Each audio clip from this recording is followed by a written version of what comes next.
রহস্য আমি বলেছি, আমি সবসময় যা বলি তাই। রহস্য কি চেঞ্জ হয় 2 দিন পর পর? আমার মধ্যে অনেক প্রেম আছে, আমার মধ্যে মুগ্ধ হওয়ার ক্ষমতা আছে। আমি খুব কৃতজ্ঞ মানুষ, এটা আমি আগেও বলেছি। আমি পারতপক্ষে মিথ্যা কথা বলি না। এই আমার মনে হয় এই সমস্ত গুণ ভেতরে থাকলে বাইরে কিছুটা সৌন্দর্য বোধহয় প্রতিফলিত হয়। সবাই জিজ্ঞেস করে এত অ্যাওয়ার্ড ভালো লাগে কিনা। আমার সবসময় ভালো লাগে, কারণ একটা মুভি করতে 2-3 বছর লাগে। শরতের জবার ডিরেকশন, প্রোডাকশন, স্ক্রিন প্লে সব আমার করা। এটার প্রস্তুতি নিতে আমার অনেক কষ্ট হয়েছে, অনেক সময় লেগেছে। তার জন্য আমি যদি 4-5টা অ্যাওয়ার্ড পাই, ভালোবেসে আমাকে যদি মূল্যায়ন কেউ করে, আমি অবশ্যই সেটা গ্রহণ করব, ভালোবেসে গ্রহণ করব। আমার ভালো লাগে অ্যাওয়ার্ড পেতে। আপু, আগে কোন শিল্পী একটা অ্যাওয়ার্ড পেতে তার বছর পর বছর তার অনেক সাধনা করতে হতো, অনেক অপেক্ষা করতে হতো। এখন শিল্পীরা ঘন ঘন অ্যাওয়ার্ড পাচ্ছে, সে আবেদনটা কি থাকে? আমি সবার কথা তো বলতে পারবো না, আমি আমার কথা বলতে পারবো। আমি আমার কথা বললাম। আর আমি ঘন ঘন অ্যাওয়ার্ড পাইও না, কারণ আমি কাজেই খুব সিলেক্টিভ।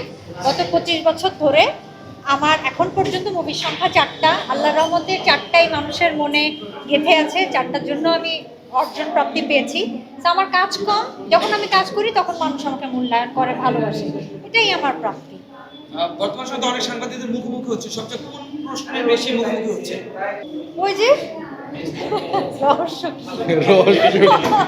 রহস্য কি? কিসের রহস্য? মানে কিভাবে এরকম থাকা যায়, এটাই। আমি জানি না, আমার তো মনে হয় আমি খুবই অ্যাভারেজ, কিন্তু তুমিই তো প্রশ্ন করো সবচেয়ে বেশি। রহস্য কি? রহস্য তো আর অনেক কিছু আছে। রহস্য আমি বলেছি, আমি সবসময় যা বলি তাই। রহস্য কি চেঞ্জ হয় 2 দিন পর পর?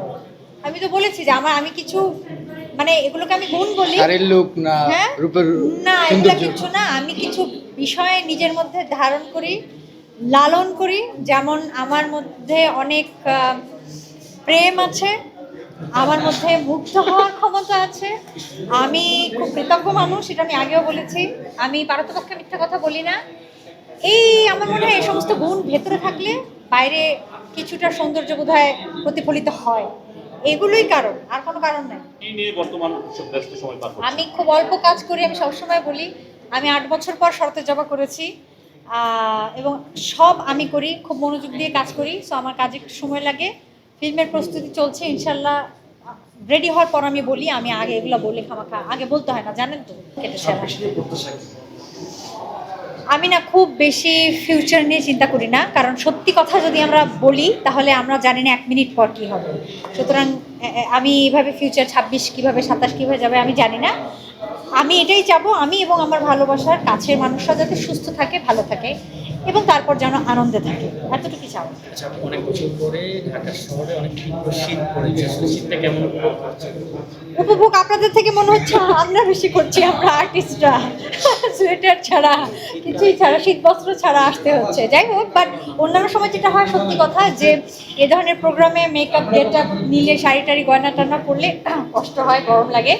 শীতে এটা না আরাম লাগে, মানে শীত লাগে না, গরমও লাগে না, আরাম লাগে।